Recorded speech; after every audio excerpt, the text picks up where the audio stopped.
অমৃত কথা স্বামী গুরু মহারাজজি। প্রশ্ন, সাধন সম্পর্কে আমাদের কিছু বলুন মহারাজ। উত্তর, সাধনা বলতে তার নাম গুণগান, পবিত্র জীবনযাপন করা, সৎ গ্রন্থ পাঠ, সৎসঙ্গ করা, এসব। এর যে কোনো একটি নিষ্ঠার সঙ্গে কেউ পালন করলে তাতেও হবে। এছাড়া জপ ধ্যান তো আছে। শাস্ত্রে বলে স্থিতপ্রজ্ঞের লক্ষণ যা, তাতে উন্নীত হবার একমাত্র পথ সাধনা। ভগবানকে ভাবতে ভাবতে মানুষ ভগবানের মতোই হয়ে যায়। গীতার শঙ্কর ভাষ্যে আছে, আধ্যাত্মশাস্ত্রে সর্বত্রই উপলব্ধিপ্রাপ্ত ব্যক্তির গুণগুলি, তা যাই হোক না কেন, অনুগামী আধ্যাত্মিক সাধকের জন্য অনুশাসন বলা হয়। কারণ এই বৈশিষ্ট্যগুলি আধ্যাত্মিক প্রচেষ্টারই ফলস্বরূপ। আচার্য শঙ্কর বলেছেন, সর্বত্র এব হি অধ্যাত্মশাস্ত্রে কৃতার্থ লক্ষণানি জানি তানি এব সাধনানি উপদিশ্যন্তে যত্ন সাধ্যতাৎ জানি যত্ন সাধ্যানি সাধনানি লক্ষণানি চ ভবন্তি তানি। প্রশ্ন, জপ ধ্যান করাকেই কি সাধনা, জপ ধ্যান করাকেই সাধনা বলে কি? উত্তর, হ্যাঁ, তা বলতে পারো। জপ ধ্যানও এও সাধনা, আবার সত্যকে ধরে থাকলেও তা সাধনা, কাউকে বঞ্চনা না করাও সাধনা, ইন্দ্রিয় নিয়ন্ত্রণও সাধনা, বিলাস বর্জন করাও সাধনা, ভগবানকে ভক্তি করাও সাধনা। সাধনার প্রয়োজনীয়তা কী? উত্তর, সাধনা অর্থাৎ অভ্যাস। কোনো আদর্শকে প্রাপ্ত করার চেষ্টাই হলো সাধনা। কেউ সঙ্গীতবিদ্যা অভ্যাস করে সঙ্গীতজ্ঞ হয়, কেউ দৈহিক ব্যায়াম করে দৈহিক দিক দিয়ে বলবান হয়। তুমি ভগবানের জন্য সাধনা করলে ভগবান লাভ হয়। সমস্ত সাধনার মধ্যে ঈশ্বর লাভ করবার সাধনাই শ্রেষ্ঠ সাধনা। প্রথমে আমাদের একটি লক্ষ্য বা উদ্দেশ্য ঠিক করে নিতে হবে। ভগবান লাভ যদি উদ্দেশ্য হয়, তবে লক্ষ্যে পৌঁছতে হলে সাধনা ছাড়া উপায় নেই। সাধনা না করলে মনের বা আধ্যাত্মিক শক্তি পাওয়া যায় না। অতএব এই ধরনের শক্তির অভাবে ভগবান লাভ হয় না। দিনের পর দিন ভগবানের জন্য সাধনা করতে করতে সাধক ভগবানের মতো শুদ্ধ, তার মতো পবিত্র হয়ে যায় এবং সাধকের মধ্যে ভগবৎ সত্তা প্রকাশ পায়। সোনার উপরে ময়লা পড়ে থাকলে সোনাকে প্রথমে চেনা যায় না, কিন্তু ময়লা পরিষ্কার করলে বোঝা যায় এটি সোনা। তেমনি মানুষের মনের ময়লা দূর করে তার ভিতরে দেবত্বকে জাগ্রত করার জন্যই সাধনার প্রয়োজন হয়। অন্তর থেকে সাধনা না হলে তা কখনো ফলপ্রসূ হতে পারে না।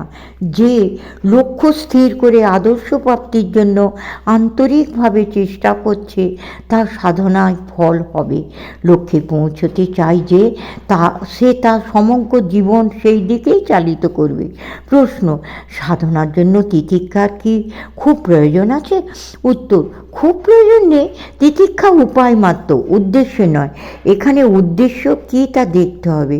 উদ্দেশ্য হলো মনকে বিচলিত হতে না দিয়ে সর্বদা ঈশ্বরে মন রাখা।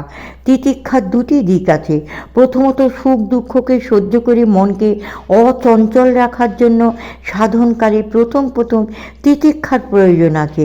আর দ্বিতীয়ত, তিতিক্ষাকে অনেকে আবার লোকপ্রিয় হবার উপায় হিসেবে গ্রহণ করে। অর্থাৎ এখানে খারাপ দিক হচ্ছে তিতিক্ষা করে অনেকে মান যশ লাভ করতে চায়। এই জন্যে যারা ভালো সাধু তারা গোপনে তিতিক্ষা করেন, অপরকে জানতে দেন না। আমি যখন উত্তরকাশীতে ছিলাম, তখন সেখানে একজন সাধু থাকতেন। সবাই তাকে খুব শ্রদ্ধা ভক্তি করতেন, কিন্তু তার সম্বল বলতে শুধু একটি চাদর ছিল, আর কিছুই ছিল না। তিনি চাদরটিকে খুব পরিষ্কার করতেন। তার দেহ চাদরটি দিয়ে আবৃত থাকত সর্বদা। একদিন নবাগত একজন সাধু এসে তার কাছে থাকবার জায়গা কুঠিয়ার খোঁজ করলে তাকে তিনি নিজের কুঠিয়াটি দেখিয়ে দিয়ে নিজে গ্রামের ভিতরে অন্য জায়গায় চলে গেলেন। কুঠিয়াতে তার কোনো জিনিস ছিল না, তাই অন্য সাধুটি জানতে পারেননি যে তিনি তার নিজের থাকবার জায়গাটি দেখিয়ে দিয়ে গেলেন। ভালো সাধু বলে তার তিতিক্ষার প্রকাশ ছিল না। স্বামীজি অমরনাথ যাবার সময় যখন কাশ্মীরে ছিলেন, সেখানে অন্য সাধুদের খালি গায়ে যেতে দেখে স্বামীজি বলেছিলেন, এতে কেবল শরীরকে কষ্ট দেয়া। তারপর অবশ্য স্বামীজি বলেছেন এরও তিতিক্ষারও প্রয়োজন আছে, তা না হলে বিলাসিতা ও স্বাচ্ছন্দ্য এসে সাধকের সাধনাকে গ্রাস করে। গীতাতেও অতিরিক্ত তিতিক্ষার নিন্দা করা হয়েছে। মাদ্রাজে রামকৃষ্ণ মঠের কাছে একটি মন্দির আছে, সেখানে একজন সাধু ছিলেন। একমাত্র শৌচাদির সময় ছাড়া তিনি কখনো বাইরে যেতেন না, ওখানেই বসে থাকতেন। সকলে তাকে সেখানে যা খাবার দিত ওখানে বসে তিনি খেতেন। তার সমস্ত গায়ে খুব ঘা হয়েছিল। একবার আমাদের মঠ থেকে বলা হলো তার চিকিৎসা করা হবে। চিকিৎসার জন্য তাকে রামকৃষ্ণ মিশনের হাসপাতালে যেতে বলা হলো। তিনি চিকিৎসা করাবার জন্য কিছুতেই আশ্রম ছেড়ে গেলেন না। এও তিতিক্ষা। প্রশ্ন, সাধক যে এগোচ্ছে তার ঠিক ঠিক মাইলস্টোন কি? উত্তর, ভাগবতে মাইলস্টোনের কথা আছে। এখানে শ্রীকৃষ্ণ বলছেন যে বিষয় বাসনা ত্যাগ করে তাঁর কাছে যে ভক্ত নিজেকে অর্পণ করে ভগবান সেই ভক্তের হৃদয়ে বিরাজ করেন।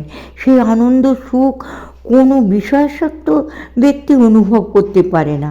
ভাগবতের একাদশ স্কন্ধে আরও কয়েক জায়গায় এই মাইলস্টোনের উল্লেখ আছে। এই বিষয়ে তিনটি প্রধান লক্ষণ আমাদের মনে রাখা প্রয়োজন। এক, ভগবানের প্রতি ক্রমশ অনুরাগ বাড়বে। দুই, সংসারের প্রতি আকর্ষণ কমবে। এবং তিন, ভগবত তত্ত্ব ক্রমশ পরিস্ফুট হবে। বিচার না করলেও চলবে, ভগবানের স্বরূপ আপনি প্রতিভাত হয়ে সংশয়ের নিবৃত্তি হবে। ভগবান আছেন এবং তিনি নিত্য, এই বিশ্বাস মানুষের মনে একবার দৃঢ় হলে তার সমস্ত জীবনধারা বদলে যায়। ঠাকুর বলছেন একজন চুরি করতে যেখানে গিয়েছে তার পাশের ঘরে সোনা আছে, তখন চোর কি চুপ করে সেখানে বসে থাকবে? সে ছটপট করবে এবং পাশের ঘরে ঢুকে সোনা নেবার জন্য সব রকমভাবে চেষ্টা করবে। ভগবানের জন্য ঠিক তেমনি তীব্র ব্যাকুলতা হলে তবে বোঝা যাবে তিনিই একমাত্র পরমার্থ। ক্রমশ